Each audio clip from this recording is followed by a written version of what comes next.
Hello everyone, कैसे हैं आप सभी लोग। आशा करते हैं आप लोग बिल्कुल स्वस्थ होंगे, मस्त होंगे। अभी हम करने वाले हैं एक्सरसाइज 5.3 का क्वेश्चन नंबर 8। इसके पहले जितने भी सवाल थे सभी सवाल को हम लोगों ने कर लिया है। इसके साथ ही साथ इस एक्सरसाइज के पहले जितने भी एक्सरसाइज है सभी एक्सरसाइज को हम लोगों ने कर लिया है। One shot video, question based video सारे अवेलेबल हैं। आपको जिस प्रकार देखना है उस प्रकार आप देखिए। बस सर्च कीजिए exercise 1.1 short, exercise 1.2 one short, exercise 1.1 question number 1, exercise 1.1 question number 2। जो आपको क्वेश्चन देखना है सर्च कीजिए, देखिए, पढ़िए। चलिए पढ़ते हैं, समझते हैं, हल करते हैं। क्वेश्चन नंबर 8, उस एपी के प्रथम 51 पदों का योग ज्ञात कीजिए जिसके दूसरे और तीसरे पद क्रमशः 14 और 18 है। इसमें दूसरा पद और तीसरा पद दिया हुआ है और कह रहा है कि उस एपी के प्रथम 51 पदों का योग ज्ञात कीजिए। चलिए समझिए कैसे ज्ञात करेंगे। यहाँ पर सबसे पहले तो यहाँ पे हल लिख लेना है। क्या लिख लेना है? हल। देखिए यहाँ पे दूसरा पद दिया हुआ है यानी कि A2 यहाँ पर दिया हुआ है कितना? यह दिया हुआ है 14। कितना दिया हुआ है? 14। और तीसरा पद यानी कि A3 दिया हुआ है यहाँ पर कितना? तो यह दिया हुआ है 18। यह दिया हुआ है 18। हमें ज्ञात करना है प्रथम 51 पदों का योग। प्रथम 51 पदों का योग यानी कि S51 ज्ञात करना है। S51, तो S51 का सूत्र क्या होता है? n/2 into 2a plus n-1 into D. यही होता है ना। हमारे पास क्या क्या है? n का वैल्यू है यहाँ पे 51, a का वैल्यू यहाँ पर नहीं है और d का वैल्यू भी यहाँ पर नहीं है। तो पहले हमें a का वैल्यू और d का वैल्यू ज्ञात करना पड़ेगा। तो चलिए ज्ञात करते हैं। देखिए A2 का सूत्र क्या होता है? A2 का सूत्र क्या होता है?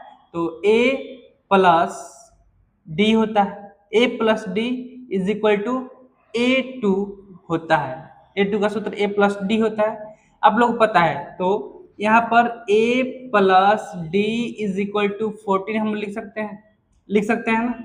बिल्कुल लिख सकते हैं। इसको मान लेते हैं समीकरण 1। और A3 को हम लोग क्या लिख सकते हैं? तो A3 को हम लिख सकते हैं a plus 2d is equal to A3 लिख सकते हैं। तो इससे हम लोग इसका कर सकते हैं क्या? a प्लस 2d और इसका मान दिया हुआ है कितना? 18 दिया हुआ है। इसको मान लेते हैं समीकरण 2। अब यहाँ पर समीकरण 1 और 2 आ गया आपके पास। तो समीकरण 1 और 2 से आगे बढ़ते हैं। तो यहाँ पर लिखते हैं समीकरण 1 एवं 2 से। समीकरण 1 एवं 2 से। समीकरण 1 एवं 2 से। तो समीकरण 1 है यहाँ पर a plus D is equal to 14 और समीकरण 2 है a plus 2d is equal to 18। अब यहाँ पर साइन सेम है तो साइन चेंज करने के लिए यहाँ पे हम लिख देते हैं घटाने पर। क्या करने पर? घटाने पर। तो यहाँ plus minus minus, plus minus minus, plus minus minus. तो यह प्लस का है, यह माइनस का है, कैंसिल हो जाएगा। माइनस का 2d से प्लस का d निकल जाएगा तो यहाँ पे माइनस का d बच जाएगा। और -18 से +18, -18 से प्लस का 14, तो -18 से प्लस का 14 निकल जाएगा तो यहाँ पे बच जाएगा माइनस का 4।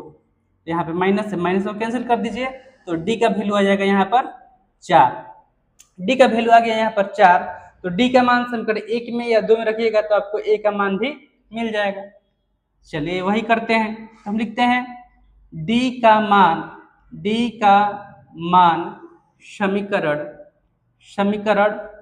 1 में रखने पर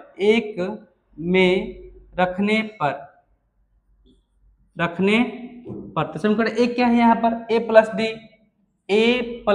डी का मान कितना है? 4 है इज इक्वल टू 14। तो इधर प्लस में उधर जाएगा तो माइनस में। तो a is equal to 14 minus 4। तो a का वैल्यू यहाँ पर आ जाएगा 10। a का वैल्यू कितना आ गया? 10 आ गया। अब हमारे पास a का भी वैल्यू है, d का भी वैल्यू है और n का भी वैल्यू है। तो चलिए S51 ज्ञात कर लेते हैं। तो S51 इसको थोड़ा सा इस प्रकार कर दीजिए। चलिए S51 यहाँ से ज्ञात करते हैं, आगे उधर चलेंगे। तो S51 प्रथम 51 पदों का योग, तो इनका वैल्यू है यहाँ पर 51/2 और इंटू 2a, 2a, a का वैल्यू है 10, 10 दूना 20, तो यहाँ पे लिख देते हैं 20 और प्लस n का वैल्यू है 51 माइनस 1 और d का वैल्यू कितना आया है 4 आया है, 4, यही है ना। चलिए अब इसको सॉल्व करते हैं, तो ये हो जाएगा 51/2, ये हो जाएगा 50, 51 में से जाएगा तो 50, 50 इंटू 4, तो ये हो जाएगा 200, 20 प्लस 200, 20 प्लस 200। तो इसको अब आगे सॉल्व करते हैं, तो ये हो जाएगा S51 is equal to 51/2 into 20 plus 200, तो ये हो जाएगा 220, 220। अब यहाँ पर आगे 51/2 इंटू 220, तो 2 से कैंसिल कर देते हैं, तो 1110 हो जाएगा, 1110 यानी 110। अब 110 में 51 से गुणा कर देना है, 110 में 51 से क्या कर देना है, गुणा कर देना है, 110 में 51 से गुणा कर देना है, तो ये हो जाएगा 0 1 1, ये हो जाएगा 0 5 5, तो आपका आ जाएगा 0 1 6 5, तो आपका S51 कितना आ रहा है 5610, 5610, यही हो जाएगा आपका आंसर, यही क्या हो जाएगा आपका आंसर। देखिए कितना आसान था। तो अगर आपको सवाल समझ में आया तो क्या करना है, सवाल नहीं समझ में आने का तो सवाल ही नहीं है, तो क्या करना है, चैनल को सब्सक्राइब करना है, वीडियो को लाइक करना है। मिलते हैं क्वेश्चन नंबर 9 के साथ अगले वीडियो में, तब तक के लिए धन्यवाद।